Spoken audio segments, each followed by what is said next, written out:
Hi friends, welcome to Predict the Unpredictable, the most important initiative which can help you crack the UPSC Prelims examination next year 2025.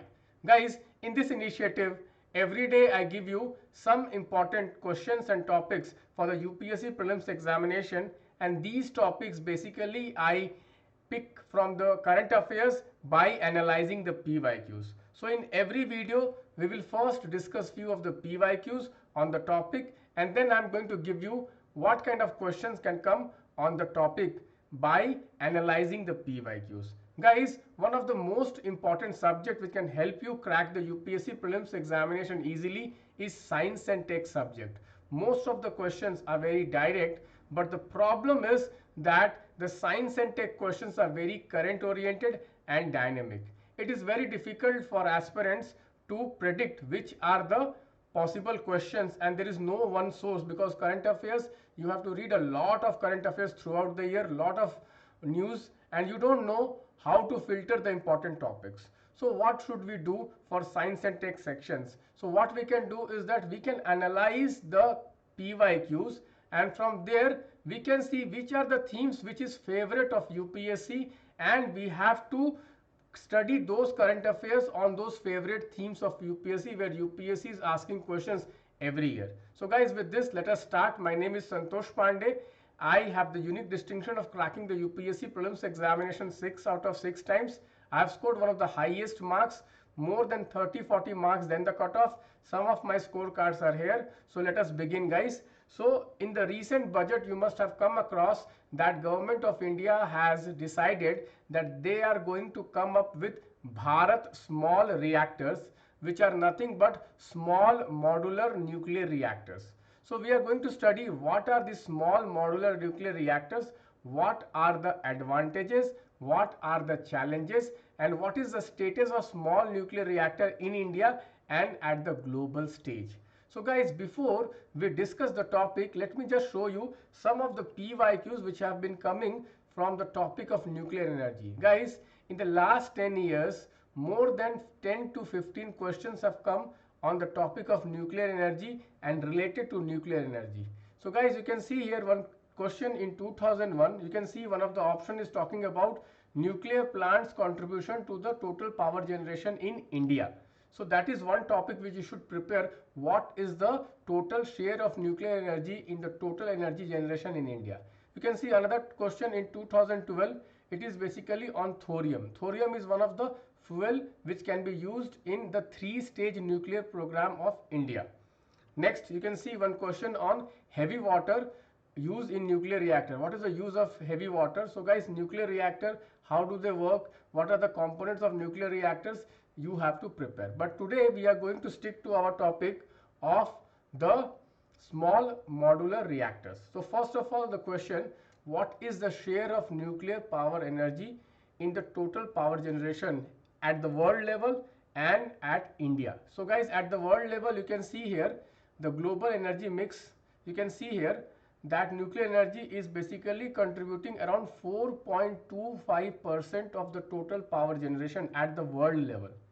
At the level of India, country level, it is around, you can see 2.8% in 2002-2003. So 2.8%. So a question can be framed about the nuclear power contribution in the total power generation. So remember, it is 2.8, less than 3%. So now let us see this small modular reactors. What are they? What are the advantages of having small modular reactor? What is the status of small modular reactor in India and in the world? So small modular reactors are nothing but miniatured version of large nuclear reactors. Okay, so the basic definition of a small modular reactor is that they are advanced nuclear reactors that have the capacity up to 300 megawatt per unit. Okay, so this is very, very important. So the capacity, the maximum capacity is 300 megawatt. This is very, very important per unit. This is very, very important because a question can come, simple question can come, that small modular nuclear reactors, what is the maximum capacity? Maximum capacity is 300 MW, which is 1/3 of the generating capacity of traditional nuclear plant. So traditional nuclear plant is generally what? How much?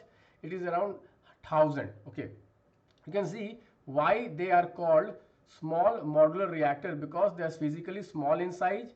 They are modular because they can be assembled, and third, they harness nuclear energy using nuclear fission.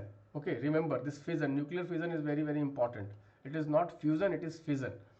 So what are the advantages of having small modular reactors? The advantages of small modular reactor is that first, they are cheaper compared to the large reactors. Second, they take very less land.